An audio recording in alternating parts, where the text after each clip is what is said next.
And over the weekend, rallies branded the March for Australia swept through major cities across the nation.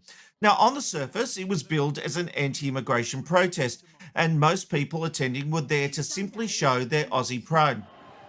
But there was also an ugly element present, with crowds laced with hardline nationalism, extremist rhetoric, and ugly scenes. Thousands turned out in Brisbane, Melbourne, Sydney, and Adelaide, voicing anger at what they see as mass immigration and foreign influence. Among the crowds, extremist groups were front and centre. News cameras spoke with members of the National Socialist Network who openly admitted they are racist and neo-Nazis. There were fears today's march would be hijacked by neo-Nazi hate groups. And there they were, front and centre, leading the march and blindsiding organisers.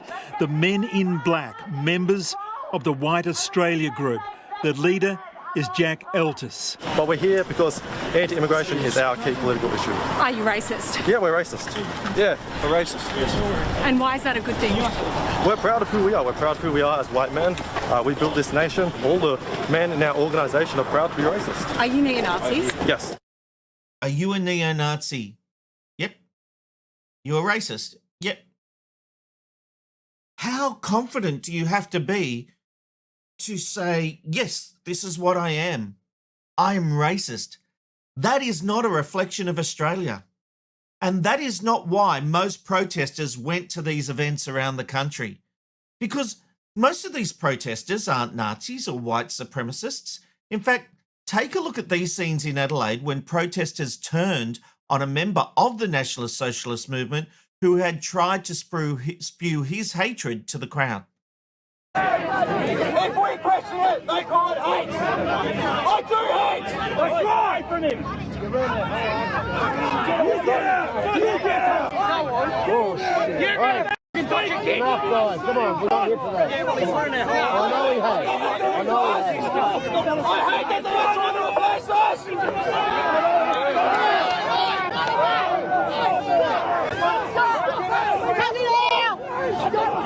What the f*** have you done?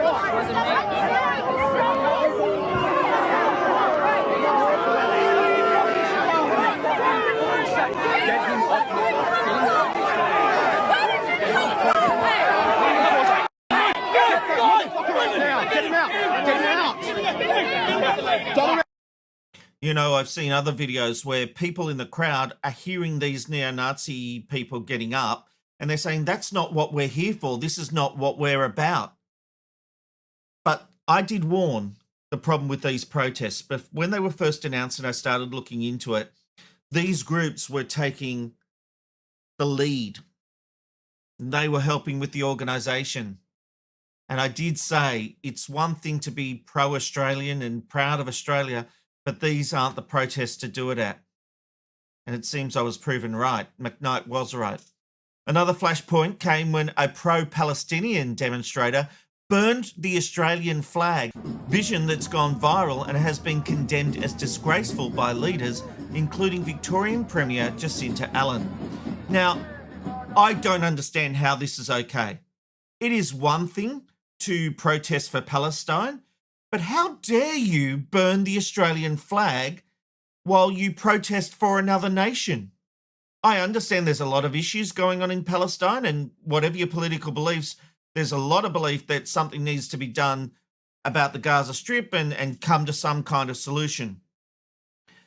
But burning the Australian flag? You write off any goodwill with me. If your intentions are the best, what right do you have to burn the Australian flag in Australia? What are you doing? Are you protesting our government because of its stance? What exactly are you protesting? The fact that the Australian government has actually said it will support a Palestinian state without Hamas? Or is that your issue, that Hamas, you want Hamas involved? That is absolutely outrageous. And in Adelaide, shockingly, a sign appeared at a march supporting Desi Freeman, the man accused of gunning down a police officer. Freeman's wife has begged him to surrender, but some at this rally treated him like a hero. Look at that. Free man with a picture of Desi Freeman. And I've got to tell you, speaking of Desi Freeman, well, last week I took a strong stand on this program about the so-called sovereign citizens who've been glorifying him. Now, you might remember this lady who sprouted opinions like they were facts. And let me tell you, they did not hold back in their responses. My socials lit up with messages from people supporting Freeman and this lady. They insisted he is a political prisoner and called police the real criminals. Others accused me of being part of what they call a mainstream media cover-up. The rhetoric was filled with conspiracy theories, claims about hidden government agendas, false flags, and fantasies about common law courts. Now, I'll show you a handful of these responses. He is a hero, just like Ned Kelly, go Desi. This guy's a troublemaker, as in me. Go Desi, they wanted to hurt you, but you got them before they got you, mates, all because you arrested the corrupt judge and you had Andrews. People have had enough of this Stasi state, a government using censorship as a weapon, demonising people who fly Australian flags. We have tyrannical orders like FPOs where police can put anyone and no magistrate, judge or court can remove. Australia is going down a very dark and dangerous path. What is a sovereign citizen? As you cannot be a sovereign and a citizen, media liars and corrupt. The more you media are against the people, the more you are doing your own endings. How much do you get paid to say what you do? Well, nothing. How much do you think we get paid to say what we do? Judge for yourself who is being paid to say stuff. This clown, as in me, has no evidence for anything apart from pure slander. I'm far more scared of mainstream media than I am of someone making a factual TikTok video. It was a video with no facts, but anyway. Media are stupid. Sovereign citizens is not the right terminology. Sovereign or citizen. No body cam, no funerals, all bullshit. The trouble is media doing what we're told by the government reporters have lost their honour.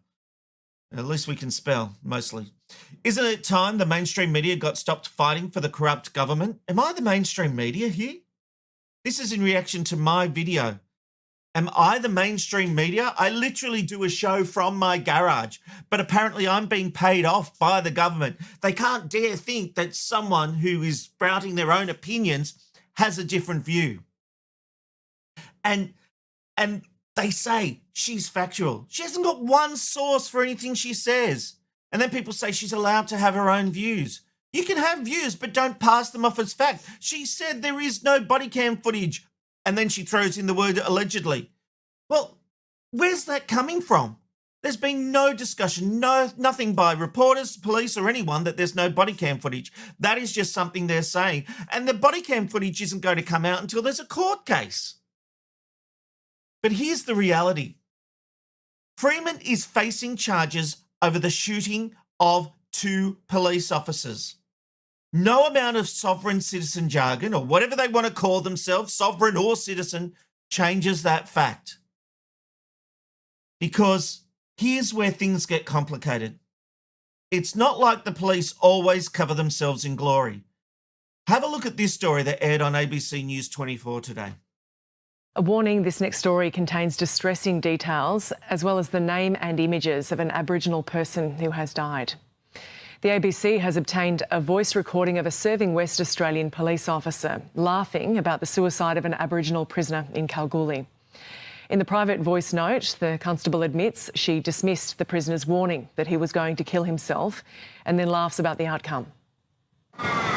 Linton Ryan's family are in mourning after the 31-year-old died in his prison cell in April. The Noongar Wongai Adyamatna man killed himself while on remand at the Eastern Goldfields Regional Prison. In the days that followed, a Kalgoorlie police officer sent a voice note to a friend. I interviewed a man the other day and he was like, I'm going to kill myself. And I was like, yeah, whatever. Put him in the cells. He went to prison the next day and then he killed himself. Lol. Don't tell anyone that. In a statement, WA Police says the officer has been stood aside following the ABC's inquiry. An internal affairs investigation has commenced, but it was not appropriate to comment further at this time. Yeah, they always make a statement once the media get onto it. And this is the same media that these citizens, can't call them sovereign, citizens. This is the media who they call corrupt and, you know, don't get to the truth. It's reporting like this that gets to the truth. I support the police. I don't support police officers like this that do this kind of crap. And that's the power of what we have in this country. You call the media government mouthpieces. Do you think the government wants this out? Do you think the police want this out? Whatever you think of the mainstream media, these stories exist because the mainstream media digs and reports and put resources into getting these stories.